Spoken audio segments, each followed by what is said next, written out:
a part of the conversation with the business owners you know. The Michigan Business Wrap is live from downtown Lansing next to the Grand Traverse Pie Company. We are back. This is the Michigan Business Wrap here on the Team 92.1. My name is Tony Cuthbert. We are joined by a panel of business experts today, and they are Bob Hedlund, Hedlund Plumbing. Jim McDaniels with the McDaniels Insurance Agency, Farm Bureau Insurance.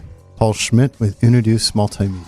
keys to delegating as a small business owner. We were talking about the fine line of delegation, I guess. If you are in a small business, everybody's wearing a lot of hats. We know that. Bob, you bring up a good point. Communication is key. Absolutely, and it is. It's something that my brother and I, we meet on a regular basis, and meeting with the staff in the office of what they're doing and what expectations are when we change things around. And I think a key to communicating, and I'm really a really big believer in this, is if you want somebody to do something, you don't tell them to do it. You don't tell them what you're going to do or what they're going to do, but you ask. But through asking, you're explaining the why. You mentioned, Paul, you mentioned earlier to start the show of the why. And I am a big one of, if you can take the time and you can communicate clearly why they're doing something, nearly anybody will be on board if it's properly communicated. And that's where the communication, you have to be prepared to listen too, because that one task might be the one thing that just absolutely puts somebody over the line, which that happens. And if that's the case, now you have to, as an owner or a manager, you have to be prepared to reshuffle and say, okay, that one's over the line. Now we're going to, maybe shuffle with somebody else. Where can that workload go? That's where communicating throughout the office, communicating everybody that's going to be working on those tasks, that's where it's so important. And this is Paul, and I completely concur with that. I mean, I know that we're a small team, but there's a million and one things that are happening, and having that communication and that pipeline going and understanding, and people understanding where they're working, what they're working on, where they're working on it, because we have multiple stations, and figuring that whole process out, and streamlining that over the past few years has been really key, and everybody knows where everybody is. And then you can go into, like you said, why are you doing it? Why are you telling the story this way?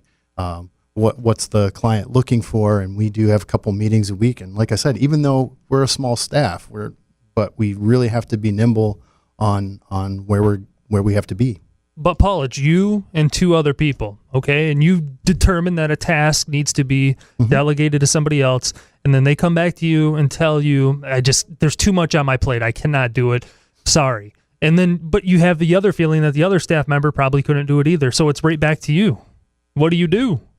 Actually, that really, what we all know our roles, even though, and that's what we stick to. We stick to our roles and how we manage that. And then if there happens to be overflow, somebody says, look, this is overflowing. And then we figure, sometimes I have to put myself back into the trenches when it gets busy, but that's an expectation, and that's okay. But I'm in there very rarely because of the pipeline that we've developed. Is it deflating to you or any of you as an owner when you try to delegate, if it's happened, and then it ends up coming back to you and you got to do it just because there's nobody else that can get it done? This is Bob Hedlund. I would say no, because what that's telling you is there's still a breakdown either in the system, where you go back to basics. Why didn't this work? Why isn't, or if a employee is completely stressed out, they're maxed out, maybe that's the time to start looking. You know what? It might be time to add a fourth person or add that next person, even if it's part-time, bring them in just to take off so that, whatever, again, you're looking at what tasks are they doing over and over and over, and if there's something you could bring in a part-timer and relieve some of that stress so that employee goes on to something that's more important on the list. This is Jim. For me, I think it depends on the situation.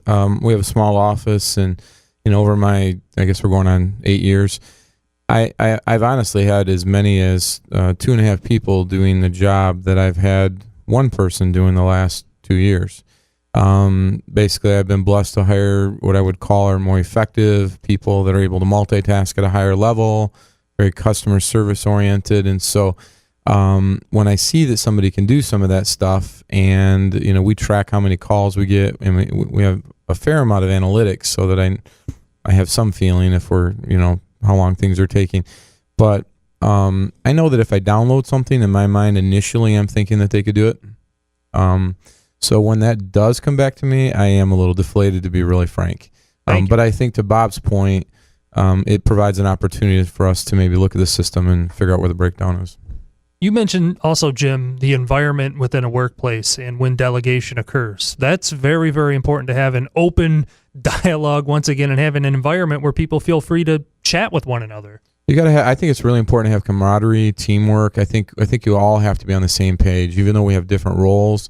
We all, like today, I literally will be in my office for no more than 2 hours. I left my house this morning at 6:30. I will not show back up until about 9:30. But I'm working. My team needs to know that. Otherwise, they're thinking I'm slacking. But it's a teamwork. This is Paul, and I agree with that. And that's the setup we have in our office. It's a team. Everybody knows their role. Everybody knows where they're going to be. And sometimes, it just so happens that I don't mind getting back into the creativity. I'm out and about all the time, like Jim says. And sometimes doing some creative tasks really helps me in understanding where they're taking things.